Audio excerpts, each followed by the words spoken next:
आप देख रहे हैं माई पीडीएस समाचार। मैं हूं आपके साथ असलम अब्बास। एनडीए में चिराग पासवान को 29 सीटों पर चुनाव लड़ने का मौका मिला था, लेकिन अब चिराग पासवान को बड़ा झटका लगा है।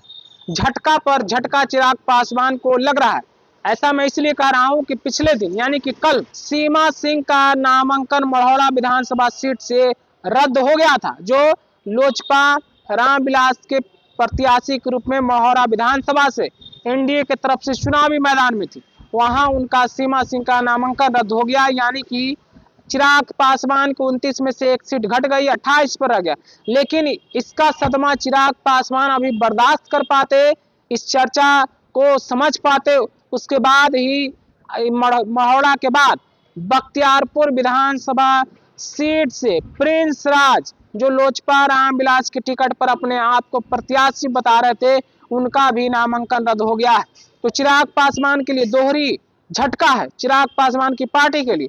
हालांकि चिराग पासवान की तरफ से बख्तियारपुर विधानसभा सीट से दो प्रत्याशी चुनावी मैदान में थे, एक प्रिंस राज तो दूसरा अरुण शाह चुनावी मैदान में नामांकन कर दिए थे। गनीमत रही कि अरुण शाह का नामांकन वैध रहा है, यानी कि चिराग पासवान की थोड़ी बहुत इज्जत बख्तियारपुर में बच गई है।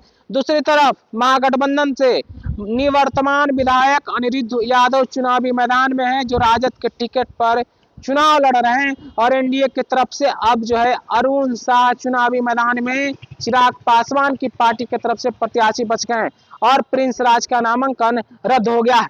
तो नामांकन रद्द होने का सिलसिला चिराग पासवान को झटका। अगर सीमा सिंह की बात करें, मढ़ौरा विधानसभा सीट से भोजपुरी की बड़े कलाकार, अपने अदाकारी से दर्शकों के बीच में खूब चर्चा में रहने वाली सीमा सिंह का नामांकन जब रद्द हुआ तो खूब चर्चाएं हुई, खूब चर्चा। राजनीतिक पारी की शुरुआत सीमा सिंह ने मढ़ौरा से करने का फैसला लिया था, लेकिन जिस तरीके से सीमा सिंह का नामांकन रद्द हुआ, चिराग पासवान की पार्टी की संख्या जो है चुनावी मैदान में, यानी कि सीटों की संख्या घटकर 28 रह गई है। 29 पर उन्होंने प्रत्याशी उतारने का फैसला किया था, लेकिन सीमा सिंह का नामांकन रद्द हो गया।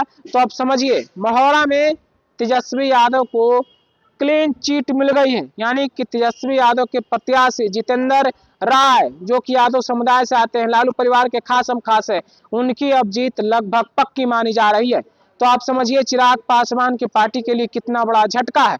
दूसरी तरफ सीमा सिंह के लिए भी बड़ा झटका है।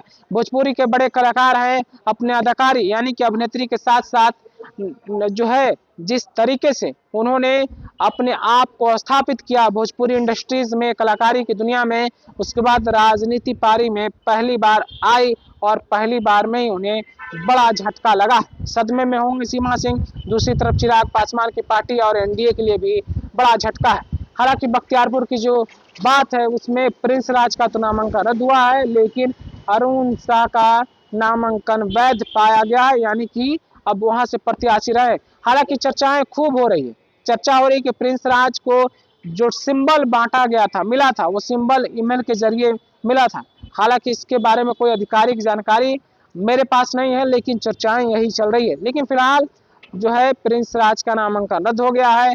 अरुण शाह अब चुनावी मैदान में बख्तियारपुर से है, तो दूसरी तरफ अनिरुद्ध यादव महागठबंधन से। इसके अलावा भी चिराग पासवान के खासम खास मानने जाने वाले संजय पासवान की भी उम्मीदवारी रद्द होने की चर्चाएं हो रही है। हालांकि आधिकारिक जानकारी मेरे पास इसके बारे में नहीं है, लेकिन संजय पासवान की भी उम्मीदवारी रद्द हुई है, ऐसी चर्चाएं सोशल मीडिया पर हो रही है। हालांकि कितना इसमें सच्चाई है, कितना इसमें दम है, तो आधिकारिक जानकारी के बाद ही पता चलेगा। लेकिन चिराग पासवान के लिए झटका के रूप में इसे कहा जा सकता है। चिराग पासवान जो कि लगातार एनडीए में सीट बंटवारे के बाद अपने आप को काफी खुश महसूस कर रहे थे, अपने आप को एनडीए गठबंधन में मजबूत उपस्थिति दर्ज कराने वाले नेता के रूप में बता रहे थे, लेकिन जिस तरीके की घटनाक्रम हुई है, जरूर उनके पार्टी और चिराग पासवान के लिए एक झटका है। दूसरी तरफ एनडीए के लिए भी बड़ा सवाल है, आखिर उनकी जो लीगल टीम थी कहाँ त्रुटि रह गई, क्या कर रही थी, कैसे फॉर्म जो है भरा गया। नॉमिनेशन में जो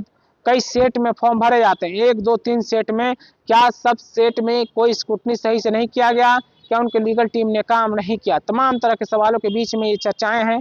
अब देखना होगा सीमा सिंह और बख्तियारपुर को लेकर क्या कुछ आगे अपडेट आता है। तब तक के लिए आप बने रहिए माई पीडीएस समाचार के साथ। आपका बहुत बहुत शुक्रिया।